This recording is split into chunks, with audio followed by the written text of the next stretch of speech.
constitui crime contra a ordem tributária suprimir ou reduzir tributo ou contribuição social e qualquer acessório, fraudando a fiscalização tributária, falsificando ou alterando nota fiscal, fatura, duplicata, nota de venda ou qualquer outro documento relativo à operação tributável. Elaborar, distribuir, fornecer, emitir ou utilizar documento que sabia ou deva saber falso ou inexato. Negar ou deixar de fornecer, quando obrigatório, nota fiscal ou documento equivalente relativa à venda de mercadoria ou prestação de serviço. O funcionário público também pratica o crime na medida em que extravia livro oficial, processo fiscal ou qualquer documento de que tenha a guarda em razão de sua função. Exigir, solicitar ou receber para si ou para outrem, ainda que fora da função, ou antes de iniciar seu exercício, mas em razão dela, vantagem indevida.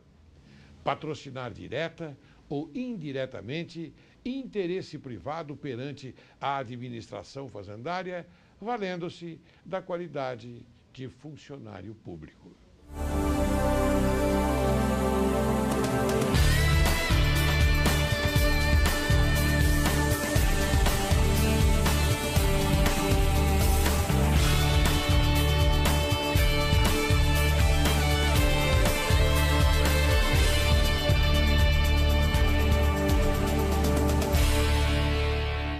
Hoje, Direito e Justiça em Foco tem uma grata satisfação. É de receber em nossos estúdios o excelente advogado criminalista, Dr. Carlos Kaufmann. Dr. Carlos Kaufmann é um advogado respeitadíssimo. E eu digo isso com ênfase, porque conheço a sua vida profissional.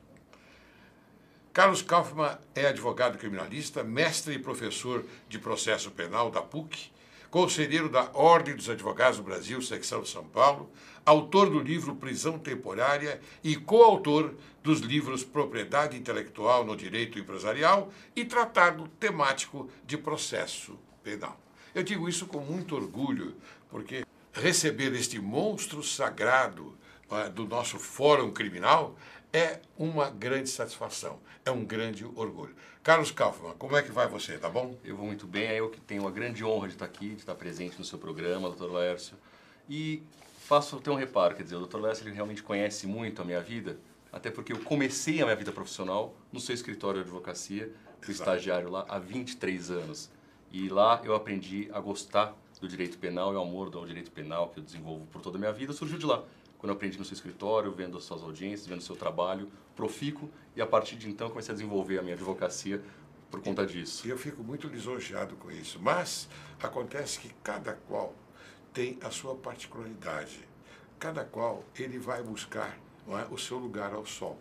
Você começou lá no escritório, mas não fosse a sua arguta inteligência, o seu procedimento em buscar aquilo que você quer, que hoje você é, não aconteceria nada, cara. Agradeço muito. Quer dizer, os méritos são teus. Não, obrigado. Viu? Você tem sua participação na minha vida profissional. Pequena participação, grande, mas com muito fundamental. orgulho, viu? Com muito orgulho, porque você é realmente um excelente advogado criminalista. Muito obrigado, Lécio. Muito obrigado. Bom? Tá ótimo, obrigado. Muito bem. Hoje nós vamos, então, conversar sobre crimes contra a ordem tributária. E crimes contra a ordem tributária. Eu pergunto já ao meu querido Dr. Carlos Kaufmann, quais os principais aspectos que deverão ser observados pela defesa nos crimes tributários? Bom, quando nós falamos em crime tributário, né, a apuração, ela depende de uma demanda, na verdade, uma observância muito atenta da defesa. Todo processo, todo procedimento, toda a investigação ela foi se alterando ao longo da história. E é interessante, o Estado, quanto mais ele necessita de dinheiro, mais ele abranda os crimes tributários. E quanto menos ele necessita, ele quer dizer que não necessita, ele torna mais graves os crimes tributários sob o aspecto de cometimento de crime e de apuração. No presente caso, o que é importante para a defesa? Primeiro aspecto, diz respeito à apuração prévia.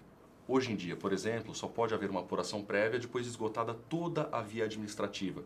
Ou seja, só há crime tributário se, na verdade, houver um lançamento definitivo daquele tributo. Não houver mais discussão na esfera administrativa com relação àquele tributo. Ou seja, ele é exigível e ponto final. O segundo aspecto que eu sempre gosto de abordar, isso dá para nós discorrermos até longamente, diz respeito à formulação da acusação. Porque na maioria dos crimes tributários, nós não estamos diante de uma pessoa física que pratica o crime, mas são crimes praticados em benefício de sociedades, que é o famoso crime societário. E nos crimes societários, existe um grande problema que vai desde a formulação da acusação, ou mais até, da apuração de quem efetivamente praticou aquele crime dentro daquela empresa. Porque a pessoa jurídica, como nós sabemos, ela não pode ser processada por crimes, a não ser nos crimes ambientais. Então, nessa hipótese, o Ministério Público ele precisa saber quem fez o que dentro daquela empresa. Então, também tem esse grande problema de apuração. E não são incomuns as denúncias genéricas, as denúncias que abordam tão somente a responsabilidade contratual e, diante dessa responsabilidade contratual, acabam colocando no polo passivo daquele processo pessoas que não têm nenhuma responsabilidade efetiva, que acabam sendo processadas e são processadas indevidamente. Então, sempre analisando pelo foco da defesa, pelo prisma da defesa, eu entendo que esse é o primeiro ponto que deve ser observado em quem está sendo processado e quem fez o quê. Quem está sendo descrita a conduta daquela pessoa, individualizada de forma correta. Até o Supremo, né, de uns tempos para cá, já vem demonstrando, modificando a orientação jurisprudencial, que antes a orientação era no seguinte sentido. Olha, nos crimes societários, basta você descrever qual foi o crime, descrevendo quem são os réus, as pessoas, de certa forma, beneficiadas, que a denúncia é válida. Hoje não. O próprio Supremo exige a conduta, a descrição individualizada e pormenorizada da conduta de cada um daqueles acusados. Então, isso é fundamental, tratando-se de crimes tributários, porque envolve toda a defesa e todo o processo.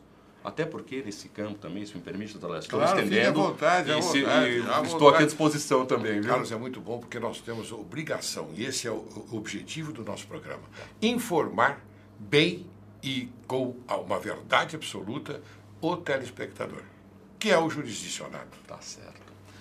Nesse aspecto também, com relação aos crimes tributários, né, então a denúncia formulada de forma abusiva, nem sempre o autor do crime ele é um sócio ou ele é um diretor da empresa efetivamente. Então tem que se apurar efetivamente quem praticou aquela conduta, quem efetivamente fez aquilo que contribuiu para o resultado. Porque essa pessoa é responsabilizada. Pode ser até o contador de uma empresa, por exemplo, ainda que os sócios, em tese, tenham sido beneficiados, né, a empresa foi beneficiada, um benefício indireto para os sócios. Mas o que importa para o direito penal não é quem foi o beneficiário, e sim aquele que praticou a conduta essa que deu causa àquele resultado que é o crime. Muito bem. Me diga uma coisa, Carlos. A Lei 8.137/90, ela é rigorosa na aplicação da pena? Olha, eu não diria que ela é rigorosa, mas ela é proporcional diante dos outros crimes previstos no nosso sistema. Então, o crime tributário, pela lei especificamente, ele tem uma punição aí que vai de 2 a 5 anos.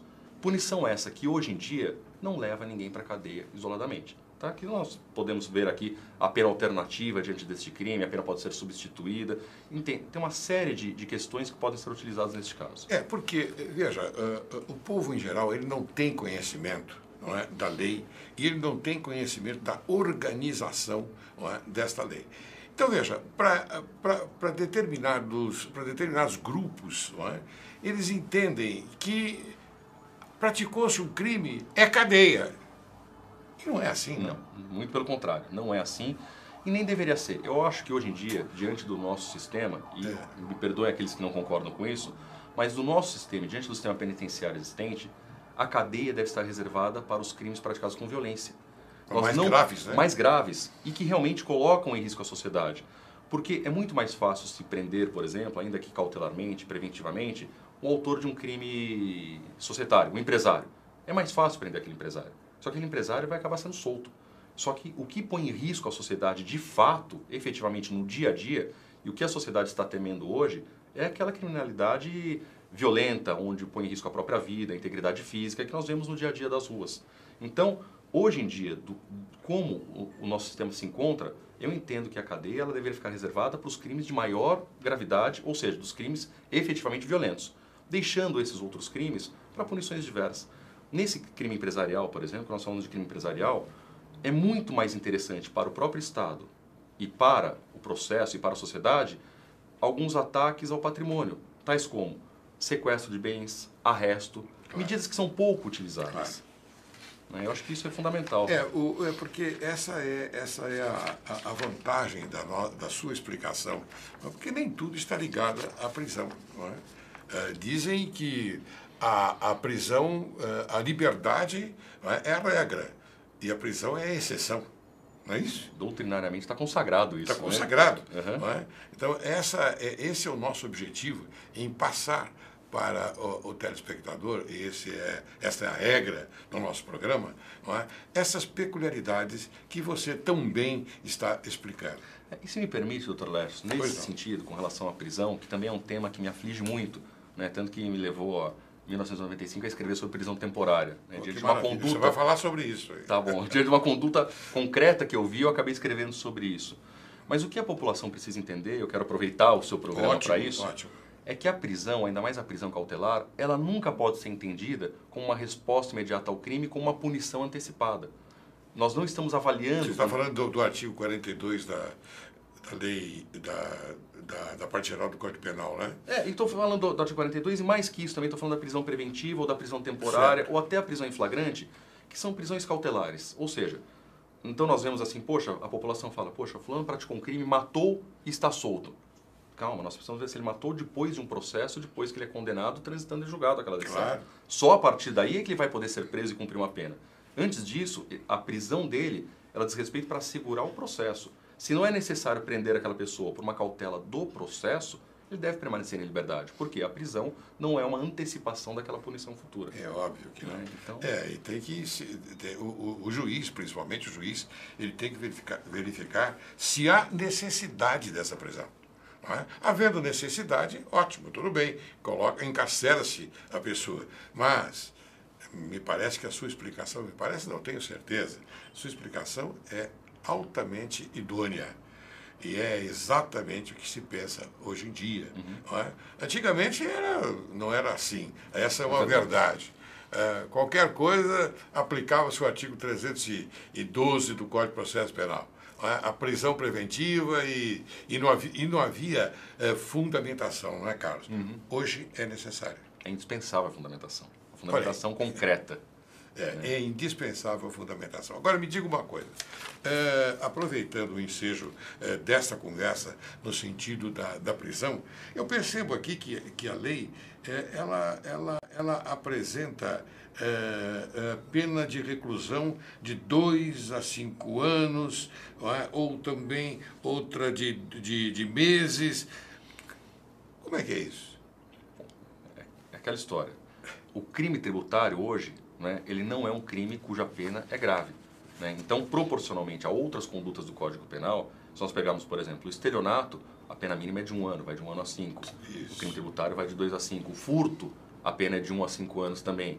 Nós pegamos os crimes com violência, a pena ela começa a subir. Né? Então, a violência me parece um critério adotado pelo legislador brasileiro. Claro. Então, olhando isoladamente, a pena do crime tributário ela pode ser baixa. Mas olhando no contexto do Código Penal vigente, ou seja, no nosso sistema penal, ela está de forma proporcional aos outros crimes, até porque não existe violência e também não existe gravidade. Agora, essa pena, diante também do nosso sistema, ela, isolada por um crime isolado, não vai levar ninguém à cadeia. Ninguém vai ser preso efetivamente por crime tributário. A não ser que o crime tributário esteja também praticado com outras diversas condutas que acabe acarretando aqui uma prisão. Mas mesmo assim é muito difícil. E mesmo porque, Carlos, o telespectador tem que observar também que há o procedimento administrativo, não é? Nos crimes tributários. Porque se você, por exemplo, se o infrator pagar o tributo, terminou o crime, ou não. É verdade. E é interessante também que cada vez mais esse princípio ele é alargado, esse dispositivo legal ele acaba sendo alargado. Antes, né, não teve uma época que, na verdade, no nosso sistema, no crime tributário, o pagamento ele deveria ser feito antes de oferecida a denúncia, ou seja, antes de iniciada, inclusive, a fiscalização. Em outras fases, na verdade, no processo tributário, no crime tributário, para extinção da punibilidade, o pagamento deveria anteceder a denúncia. Hoje em dia, nós vigora o seguinte princípio.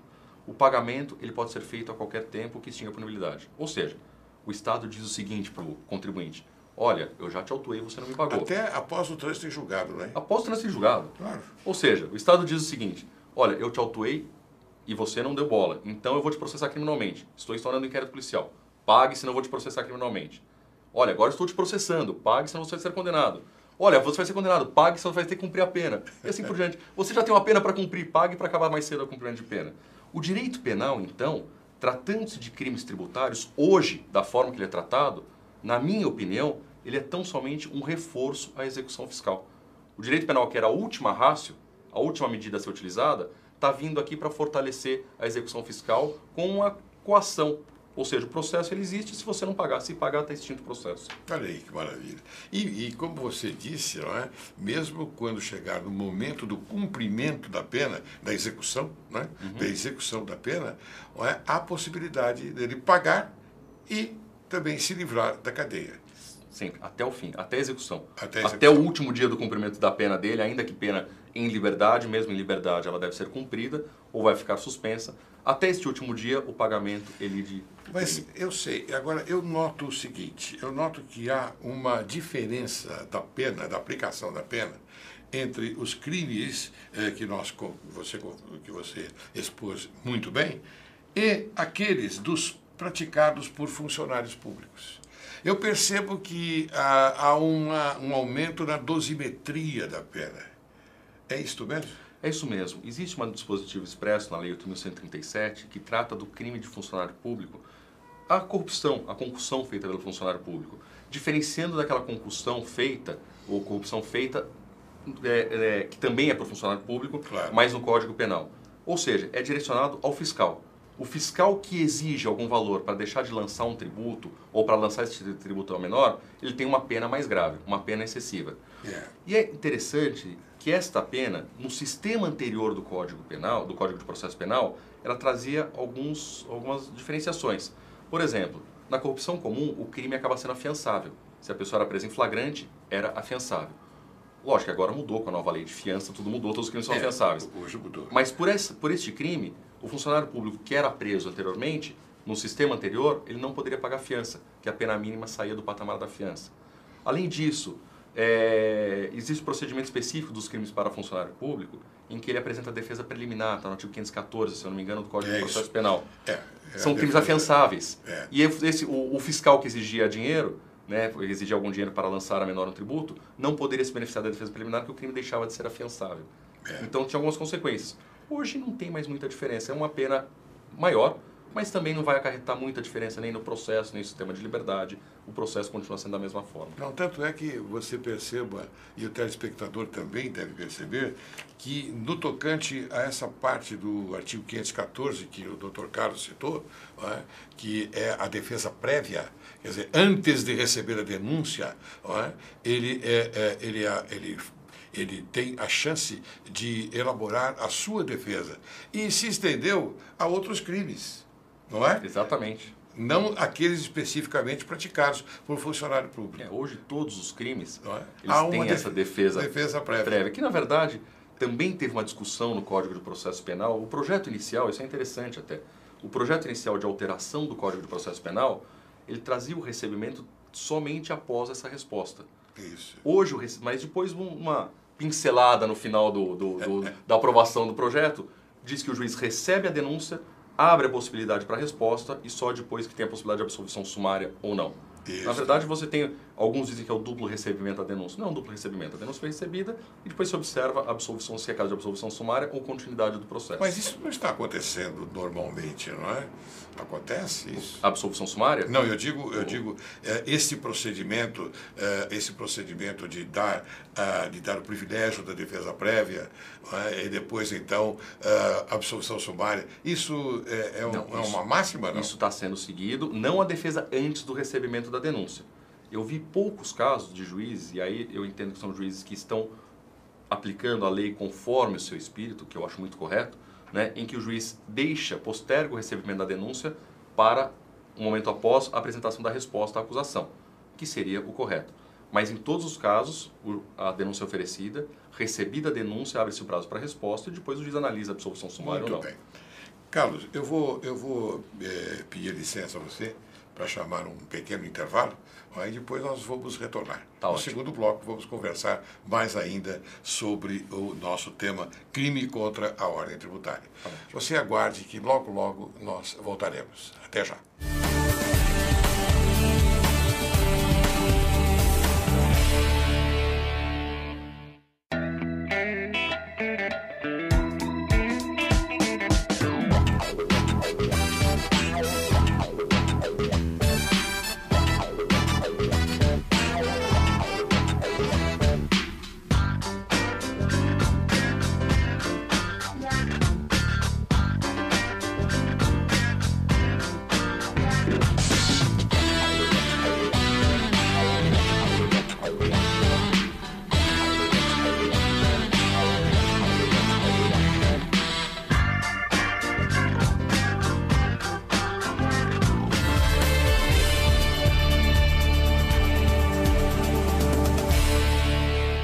Ao retornarmos, eu quero mais uma vez agradecer a você, Carlos, pela sua brilhante colocação no primeiro bloco. Obrigado. Eu adorei, e o telespectador tenho certeza que sim. Mas antes eu quero apresentar aqui o nosso querido advogado, Dr. Thomas Lau.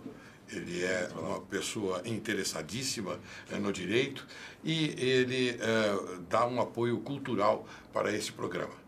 Eu até agradeço a sua presença, doutor Lau. Obrigado, Dr. Laércio. Tudo bem? Tudo jóia. Ótimo, é uma honra muito grande tê-lo aqui também. Obrigado. Viu? Então, eu queria continuar. Por que não faz uma pergunta para o doutor? Eu tenho uma pergunta para o Dr. Carlos Kaufmann. Fiz até, inclusive, um curso, especialização em Direito Penal Econômico na GV. E uma pergunta aí que todos os alunos, os estudantes de Direito têm, seria se o lançamento definitivo do tributo, somente o pagamento poderá elidir o crime? E como ficam na esfera penal os casos em que o contribuinte entende que o tributo é indevido, né? E como é que seria a forma de discuti-lo judicialmente? Olha aí. Muito obrigado pela pergunta. Ótimo, vamos lá. Doutor Laurmente, quer dizer, hoje em dia, os crimes tributários eles entram como um reforço à execução, praticamente forçando o contribuinte a pagar. E, logicamente, que numa situação dessa, o contribuinte ele se vê compelido a pagar e deixa de lado a discussão de seu débito tributário, no qual, às vezes, ele acha que tem razão. Ele acha que aquele tributo não é devido, mas por medo, por receio do processo penal, ele acaba pagando. Para evitar esse tipo de coisa, eu, pelo menos, tenho entendimento em duas situações distintas. Primeira delas, se ele deseja discutir aquele débito, aquele lançamento tributário, e ingressa com uma ação para discutir a ação judicial colocada, né, para discutir uma anulatória do débito fiscal, por exemplo, a partir do momento que existe uma ação civil discutindo o débito, eu entendo que o processo penal deve ficar suspenso. Por quê? Aplica-se aqui, no caso, o artigo 93 do Código de Processo Penal, que diz exatamente o seguinte: quando a solução do crime depende da decisão de controvérsia que é séria, que é fundada, de questão extrapenal, e essa questão já está sendo discutida na esfera extrapenal, o juiz penal deve suspender o processo até que se decida isso. Ou seja, se existe uma ação civil discutindo o seguinte: olha, esse tributo não é devido, e se não é devido o tributo, também não vai existir o crime tributário. Então, convém ao juiz penal suspender o processo penal até que seja resolvida essa questão para saber se o tributo é devido ou não. Uma outra hipótese, um pouco mais forte, que a gente pode levar em consideração, existe nos casos em que a ação para discussão do tributo já está aquele tributo já está garantido. Porque algumas vezes você tem que calcionar o valor do tributo para entregar essa acumação, até para suspender a execução fiscal. Tá? Não é minha área, mas isso realmente fui informado disso. A partir do momento que existe, que a ação civil está calcionada, que aquele tributo já está garantido, na minha opinião, isso equivale ao pagamento. Ou seja, se está garantido o tributo, a Receita vai receber de um jeito ou de outro. Ou ela vai cancelar o lançamento e, portanto, nada lhe era devido, ou ela não vai cancelar o lançamento, o Poder Judiciário não vai cancelar aquele lançamento e, portanto, se ele não cancelar, a Receita vai receber aquela garantia que já está no processo. Se está garantida a dívida, não há por que nós discutirmos isso em direito penal, pois se o pagamento extingue a punibilidade, a garantia da dívida pressupõe um pagamento futuro e, portanto, já também já tem que estar extinta a punibilidade. Então, são teses que devem ser trazidas pelos advogados nos processos de forma concreta, porque isso só vai realmente firmar a jurisprudência a partir do momento que todos os advogados comecem a discutir, os juízes comecem a decidir, favorável ou contrariamente, e chegamos no tribunal para discutir essa questão. Bom, primeiro eu queria me intrometer nessa questão e suscitar o seguinte. Vamos supor que o juiz de primeiro grau, ele não suspenda o processo. O que o jurisdicionado terá que fazer? O que o agente, no caso, terá que... Como é que ele tem que proceder? Na minha opinião, imediatamente socorrer do habeas corpus. Né? E é importante para o leigo, até porque é uma questão interessante, toda vez que nós falamos com um cliente no escritório, olha, aqui nós vamos impetrar um habeas corpus, e treme. Porque habeas corpus é somente para quem está preso. Ele é justamente o que ele acha. Né? Mas não é isso. Ele acha que... Ele fala, mas por que eu vou ser preso? Falando, não é o caso de prisão. Mas é que, na verdade, o habeas corpus, entre as várias finalidades do habeas corpus, é evitar um constrangimento ilegal que acarrete, ainda que indiretamente, algum constrangimento à liberdade de locomoção. E a pessoa que está sendo processada indevidamente está sofrendo esse constrangimento. Pode ser preso futuramente ou pode ser condenado futuramente. O habeas corpus ele serve para evitar um processo nulo em algumas oportunidades. Ou seja, sempre que não há justa causa para aquela coação. E se o juiz deveria suspender o processo, não há justa causa para o processo. Não havendo justa causa para o processo, o habeas corpus se aplica perfeitamente na situação concreta. E quanto ao parcelamento, ele também está dentro desse esquema, vamos dizer? Está. O parcelamento, de uma forma distinta, ele não extingue imediatamente a punibilidade. Ele suspende a punibilidade até o pagamento integral do tributo. E tem uma questão interessante, né, se me permite trazer. Claro, claro. Eu tive um caso, antes do advento dessa lei, que permitiu o parcelamento, que regulamentou o parcelamento, e aqui foi regulamentado o parcelamento até para apropriação indébita previdenciária. Nós estamos falando de crime tributário aqui, mas isso se aplica aos crimes tributários, aos crimes de previdenciários, a apropriação indébita previdenciária, e hoje em dia até o descaminho também se aplica toda essa tese. Né? Mas eu tive um caso... O descaminho já é da outra esfera, a esfera... federal. Esfera federal. Federal.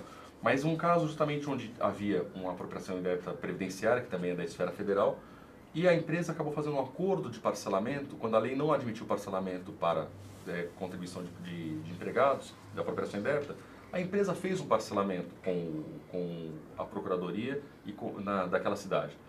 A procuradoria aceitou o parcelamento que correspondia a, na verdade, havia penhora sobre o faturamento da empresa e essa penhora já era convertida para pagamento dos débitos. Então, o INSS... A penhora é online também ou não? Não era online. Não era online. Foi feito por acordo. Mas, então, o INSS foi recebendo parceladamente parte do que lhe era devido de acordo com essa penhora. Muito bem. A partir do momento que o credor recebe de forma parcelada o que lhe é devido, nada mais é do que um parcelamento. Claro. E eu levei ao Poder Judiciário essa questão, e a Justiça Federal também, para dizer, olha, suspenda esse processo porque há parcelamento. E o Poder Judiciário falou assim, não, mas não é admitido parcelamento na apropriação indébita previdenciária. E na minha opinião é o seguinte, bom, na verdade, eles admitiram. Se eles admitiram, você, Poder Judiciário, precisa entender que há o parcelamento, porque está sendo pago, tem que suspender o processo. E ficou uma discussão longa, 6 meses com o Ministério Público para se manifestar, mais 6 meses com o Poder Judiciário para decidir. E logo que o Poder Judiciário decidiu de forma contrária, impetrei habeas corpus, daí surgiu a nova lei admitindo parcelamento para crimes previdenciários. Então essa discussão que eu achava fantástica foi por água abaixo. Ficou prejudicado. Ficou prejudicado. Exatamente. Agora me diga uma coisa, doutor Carlos, como é que é tratada a prescrição nos crimes tributários? Porque nós, veja, a prescrição, é óbvio, a prescrição, ela significa a extinção da punibilidade, não é? Uma vez prescrita a ação, o fato em si, extingue a punibilidade do agente. Não é? E como é que fica aqui dessa parte? Essa é uma questão extremamente interessante e complexa. Por quê? A partir do momento que o Supremo Tribunal Federal, em uma decisão que se tornou paradigma, entendeu que o crime tributário exige o lançamento fiscal administrativo definitivo, falou o seguinte, o crime só se consuma com o lançamento definitivo. Portanto, não pode existir inquérito policial e não pode existir processo. Então, a decisão do Supremo é basicamente nesse sentido. Enquanto não transitar em julgado processo administrativo por recurso do contribuinte, então não existe crime, o crime não está consumado. Então, não há crime, o crime não foi consumado, não pode ter processo, não pode ter inquérito e também não corre a prescrição. E é aí que vem um grande problema. 2 pontos devem ser observados. Primeiro deles, na decisão do Supremo, a prescrição não existe quando, na verdade, há recurso voluntário do contribuinte. Nas hipóteses em que não há recurso, portanto, não teria suspensão da prescrição, nem a prescrição já deveria correr lá de trás. De trás quando? Quando nós falamos de crime tributário, nós temos o seguinte problema. A conduta, ela foi praticada em uma determinada época. Ou seja, a pessoa omitiu, né, deixou de recolher o que deveria ter recolhido. Essa conduta ela só é descoberta quando há uma fiscalização e depois dessa fiscalização, hoje em dia, quando há o lançamento definitivo. Existe um prazo muito longo entre a data da conduta, a data da ação ou da omissão e, na verdade, o resultado que é entendido hoje por lei, como existente para a prescrição. Eu, como advogado, evidentemente, entendo que a prescrição não pode ser contada na data do resultado. Porque o crime se consuma não com o resultado, mas com a ação ou omissão que deu causa àquele resultado. Exatamente. Ah, então... Inclusive está bem claro na parte geral do Código Penal. Exatamente. Né? Então essa decisão do Supremo, ela acaba afrontando a lei vigente. Então, mesmo tendo recurso contribuinte, mesmo não podendo ter inquérito policial, ou mesmo não podendo ter processo, não há que se falar em suspensão de prescrição, que deve ser computada desde a data da ação ou da omissão.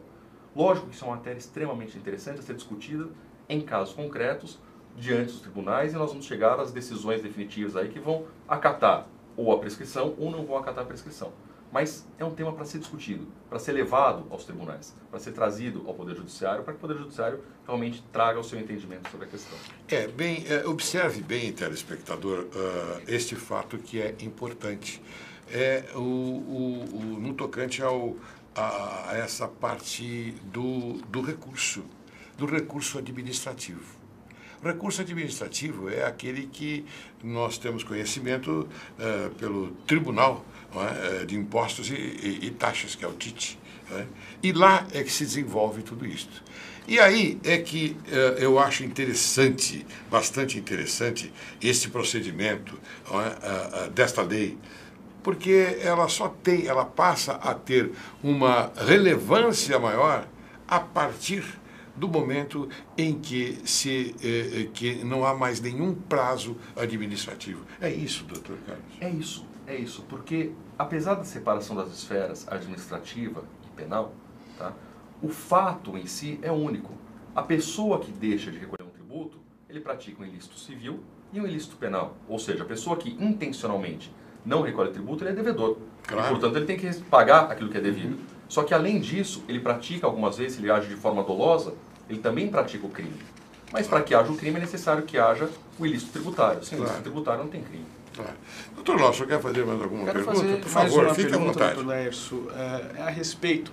A última lei que permitiu o parcelamento, doutor Carlos Kaufmann, estipulou o período de consolidação dos débitos. Muitos tribunais, eles entendiam que o referido período não correspondia ao parcelamento e por isso não suspendia o processo. A pergunta é, o que o senhor acha deste entendimento e como esta questão é tratada nos dias de hoje? Muito bem. Esse foi um grande problema que também nós enfrentamos, principalmente na esfera federal, nos tribunais de justiça federal e Tribunal Regional Federal. Por quê? Porque quando surgiu a lei desse novo refis, que é o chamado refis da crise, na verdade, foi estipulado o seguinte: as empresas deveriam indicar os débitos que deverão ser parcelados. Depois, esses débitos serão consolidados, isso demoraria 1 mês ou 2 meses pelas normas da Receita, e após a consolidação, iria se pagando, né, o que foi estipulado de parcelamento. Nesse período de consolidação, como isso demorou demais, a Receita não estava preparada para tantos pedidos de parcelamento, porque praticamente todos os devedores ingressaram nesse refis, então isso demorou, ao invés de demorar 1, 2 meses, demorou 1 ano e meio, 2 anos, se não me engano. E nesse período, o contribuinte deveria pagando uma parcela de R$100, constante de R$100. E os tribunais diziam o seguinte: olha, esse pagamento de R$100 não é parcelamento, então, portanto, o processo continua. E, na verdade, era parcelamento. Por quê? Porque se estava pagando aquilo que foi estipulado pela Receita de acordo com as normas estabelecidas pela própria Receita. Você estava cumprindo as regras do jogo estipuladas pela Receita. Então, você não podia pagar aquilo e falar assim: ah, mas como o pagamento é pequeno, é pouco, eu não vou considerar parcelamento.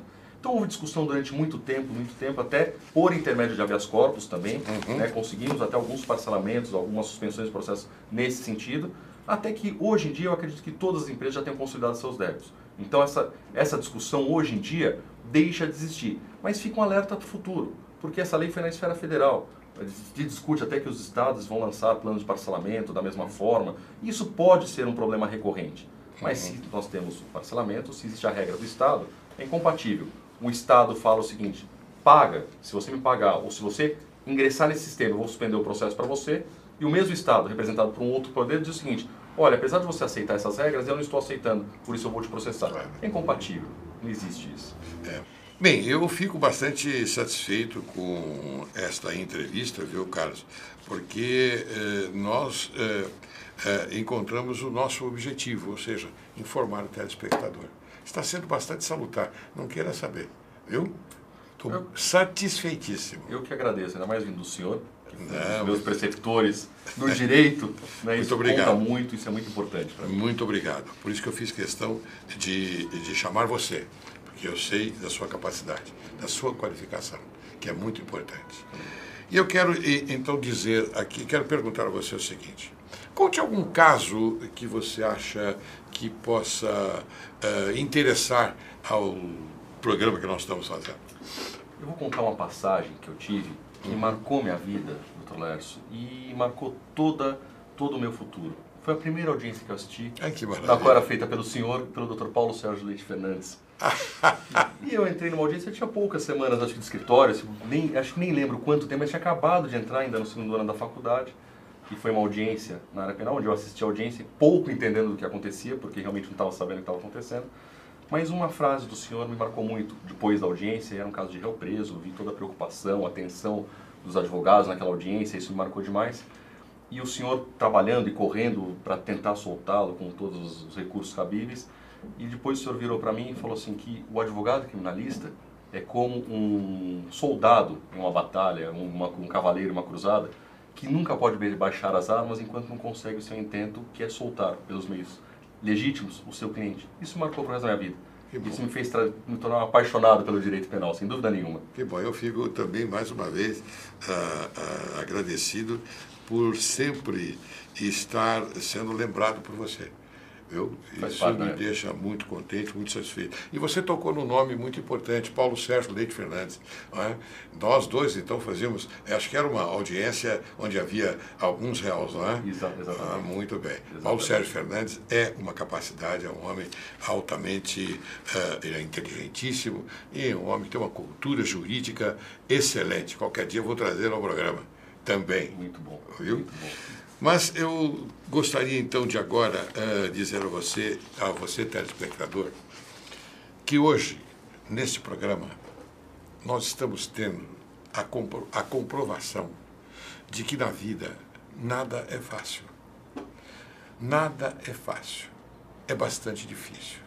Se nós quisermos nos projetar em um patamar de altíssima qualidade, nós temos que passar por um caminho árduo, um caminho onde há pedregulhos, onde há fantasmas, onde há coisas que nós não imaginamos. E nós temos que, com determinação, com fé e determinação, conseguir chegar no nosso objetivo.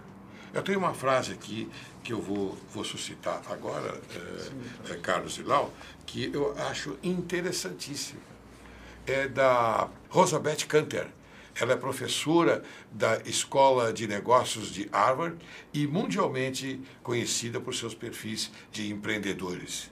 Ela diz o seguinte: fracasso é uma medalha a ser colocada com destaque no currículo.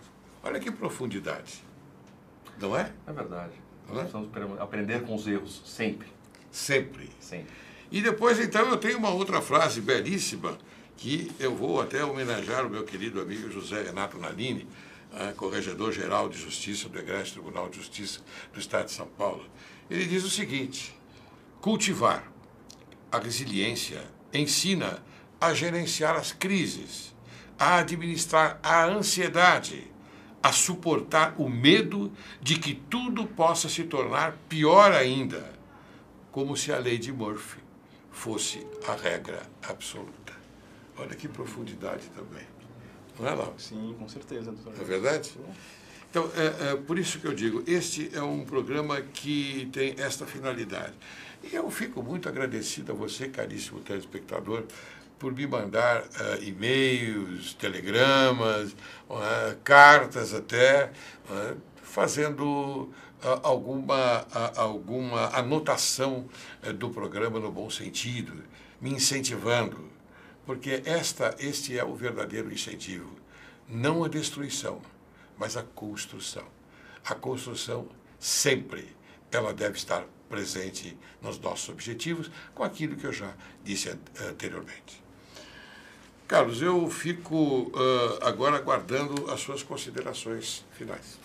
Doutor Laércio, com relação ao programa, eu queria falar também, aproveitar a oportunidade e dizer que esse é um programa fundamental. A sua participação é essencial para a população, é essencial para os operadores do direito, para aqueles que lidam no dia a dia, pois permite trazermos aqui a todos uma discussão de uma maneira mais informal, mas os problemas que afligem a população, os advogados, os promotores, os juízes. Então, esse programa é fundamental, é fantástico, e a sua participação na vida de todos aqui que participam, que assistem, é indispensável. Então, continue sempre com esse programa, continue sempre atuando dessa forma, porque nós não podemos prescindir disso. Tá? Enquanto eu tiver esta aquiescência de vocês, sua, do Thomas Lau, eu vou continuar, porque é a minha batalha. É a minha batalha, onde você me faz lembrar o que nós conversamos há muito tempo atrás, onde o soldado tem que chegar ao seu objetivo final. Ele não pode encontrar um não pela frente. Um não é um incentivo. Não é, doutor Lau? Um não é um incentivo. E é isso que nós estamos nos propondo. Você quer falar alguma coisa? Quero sim fazer algumas considerações. O Dr. Carlos Kaufmann, que também é professor da PUC, viu o currículo extenso também do grande criminalista. É bom, porque já é a terceira vez que eu participo do programa, Dr. Laércio, e cada vez que participo, aprendo mais, o conteúdo é mais abrangente e também mais específico, como a matéria de hoje, que são crimes tributários. Então, eu aceito qualquer outro convite que o senhor fizer aqui no seu programa, Dr. Laércio. Não, você está aqui, você tem cadeira cativa aqui. Obrigado. Viu? Obrigado. É uma grande honra tê-lo aqui também, porque nós aprendemos também. Essa história de dizer eu sei tudo é mentira, não é verdadeira. Ninguém sabe nada. Nós costumamos aqui colocar para você, telespectador, que existem duas sabedorias. A sabedoria inferior e a sabedoria superior. A sabedoria inferior é aquela em que o indivíduo diz que sabe tudo. Então ele diz, não vou mais estudar, não vou mais buscar novos interesses. E a filosofia que eu quero me referir é aquela da superior. A sabedoria superior é aquela que o indivíduo, que a pessoa diz, olha, eu ainda estou aprendendo e quero aprender mais. E esse é o caminho certo. Então, eu aprendo também com vocês. Esta é a minha fala final. E com esta fala, eu quero agradecer muito a você, Carlos Kaufmann. Foi uma grande honra. Leve um grande abraço para o seu pai, para a sua família, que eu conheço, ao Dr. Mário Kaufmann, e diga a ele que ele tem um filho virtuosíssimo. Muito obrigado, Dr. Laércio. Viu? Uma grande honra estar aqui com o senhor. A honra é minha, pode crer. Lau, a mesma coisa eu digo para você, tá bom? Obrigado, Dr. Laércio. Venha sempre aqui, que é uma grande honra para nós. Obrigado novamente. Muito obrigado. Dr. Kaufmann, muito obrigado pela atenção.